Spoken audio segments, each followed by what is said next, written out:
बिस्मिल्लाहिर्रहमानिर्रहीम अस्सलामु अलैकुम। आज हम एक्सरसाइज 1.1 के क्वेश्चन नंबर 2 का स्टार्ट लेंगे और जो क्वेश्चन नंबर 2 है उसके तमाम पार्ट्स को कंप्लीटिंग स्क्वायर के ज़रिए से सॉल्व करना है। अब कुछ क्वाड्रेटिक इक्वेशंस हमारे पास ऐसी होती हैं जिनको फैक्टराइजेशन के ज़रिए से सॉल्व किया जा सकता है, लेकिन कुछ क्वाड्रेटिक इक्वेशंस ऐसी होती हैं जिनका सोल्यूशन फैक्टराइजेशन के ज़रिए से पॉसिबल नहीं होता। तो फिर उन क्वाड्रेटिक इक्वेशंस को हम कंप्लीटिंग स्क्वायर के ज़रिए से सॉल्व करते हैं। कंप्लीटिंग स्क्वायर के ज़रिए से सॉल्व करने के कुछ स्टेप्स हैं, जिनमें पहला स्टेप ये होता है कि जो भी क्वाड्रेटिक इक्वेशन हमें गिवन होगी उसमें जो कांस्टेंट वैल्यू होगी उसको हम इज इक्वल टू के दूसरी तरफ भेजेंगे। तो इस सवाल में x square plus 6x minus 40 में हम माइनस 40 को इज इक्वल टू के दूसरी तरफ भेजेंगे। सोल्यूशन में हम लिखेंगे x square plus 6x minus का 40 है, जब इज इक्वल टू के इस तरफ आएगा तो ये प्लस का 40 बन जाएगा। अब इसके बाद जो दूसरा स्टेप है कंप्लीटिंग स्क्वायर का वो ये होता है कि हमने यहाँ पर स्क्वायर कंप्लीट करना होता है।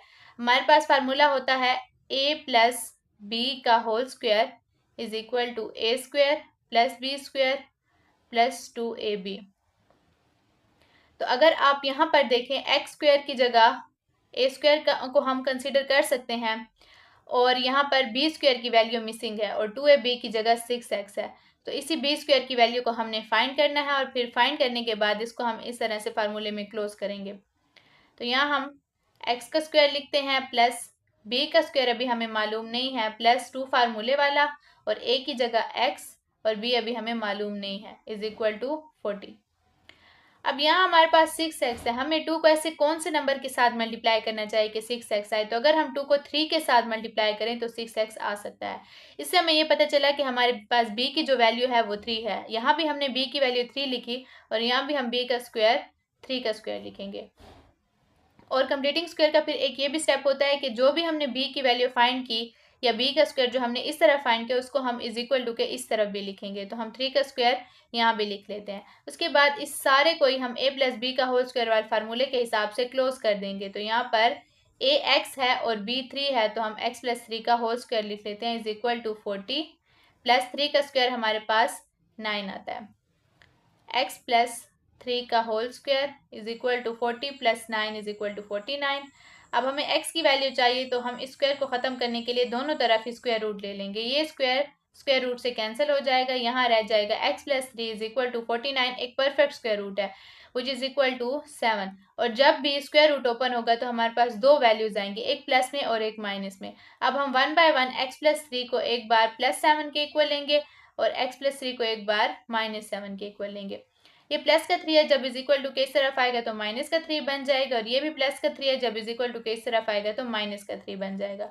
7 में से 3 चला गया तो 4 और यहाँ पर माइनस माइनस प्लस 7 और 3 10 बन जाएंगे। तो सोल्यूशन सेट में एक वैल्यू हमारे पास आई है 4 और एक आई है -10। इसके बाद जो दूसरा सवाल है वो है x square minus 10x plus 11 is equal to 0 और इसको भी कंप्लीटिंग स्क्वायर के ज़रिए से सॉल्व करना है। तो यहाँ भी सबसे पहले हम कांस्टेंट वैल्यू को इज इक्वल टू के उस तरफ भेजेंगे। एक्स स्क्वायर माइनस 10x ये प्लस का 11 है, जब इज इक्वल टू के इस तरफ आएगा तो माइनस का 11 बन जाएगा।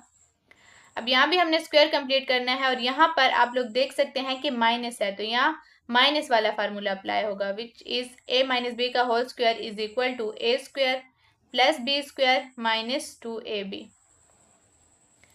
तो यहाँ a की जगह x का स्क्वायर, b अभी हमें मालूम नहीं है -2 फार्मूले वाला, a हमें मालूम है वो x है और b अभी हमें मालूम नहीं है इज इक्वल टू -11। अब यहाँ पर माइनस का 10x है, हमें 2 को ऐसे किस चीज़ के साथ मल्टीप्लाई करना चाहिए कि 10 आए। तो अगर हम 2 को 5 के साथ मल्टीप्लाई करें तो माइनस का 10x आ सकता है। तो इससे हमें पता चला कि b की जो वैल्यू है वो यहाँ पर 5 है। यहाँ भी हमने 5 लिख लिया और यहाँ भी 5 का स्क्वायर लिख लेंगे। अब इस पूरी वैल्यू को इसको a कंसीडर करना है और इसको b कंसीडर करना है और a माइनस बी का होल स्क्वायर वाले फार्मूले के हिसाब से क्लोज कर देना है। यहाँ पर माइनस का 2ab है तो इसलिए यहाँ माइनस आया है। x माइनस 5 का whole square is equal to -11 और यहाँ पर भी हम यही 5 का स्क्वायर ऐड करेंगे। 5 का स्क्वायर हमें पता है 25 के इक्वल होता है, तो यहाँ पर 25 आ जाएगा। x माइनस 5 का होल स्क्वायर 25 में से 11 चला जाए तो हमारे पास रहेगा 14।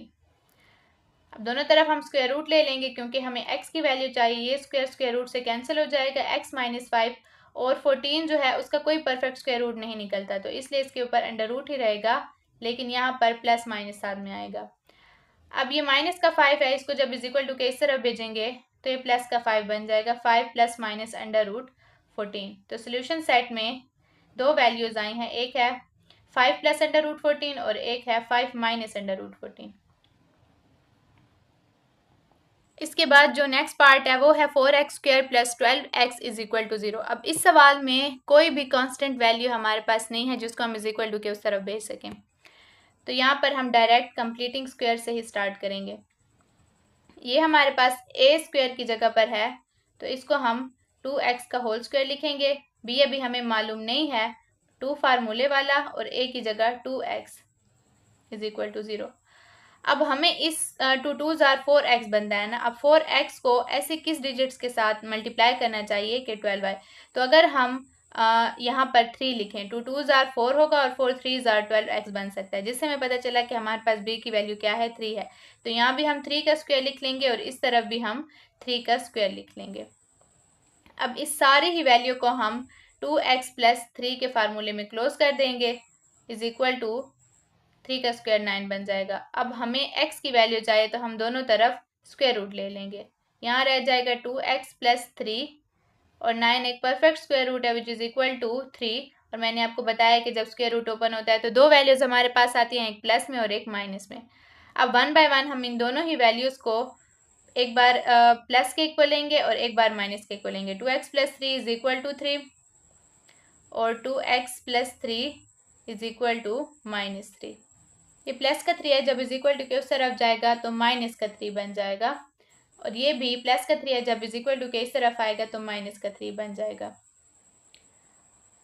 अब ये प्लस का 3 और माइनस का 3 है, दोनों कैंसिल हो जाएंगे, यहाँ 0 रह जाएगा, और ये दोनों माइनस माइनस प्लस 3 और 3 6 बन जाएंगे। अब हमें x की वैल्यू चाहिए, तो ये जो 2 यहाँ पर मल्टीप्लाई हो रहा है इस तरफ आकर डिवाइड हो जाएगा। इस केस में भी ऐसे ही होगा, ये 2 जो यहाँ पर मल्टीप्लाई हो रहा है इस तरफ आके डिवाइड हो जाएगा। अब 0 पे जो भी चीज़ डिवाइड हो वो हमेशा 0 ही रहती है, तो यहाँ पर x इज इक्वल टू 0 आ जाएगा और यहाँ आ जाएगा 2 3s आर 6, तो एक वैल्यू आ जाएगी -3। सोल्यूशन सेट में एक वैल्यू हमारे पास x की 0 आई है और एक -3 आई है।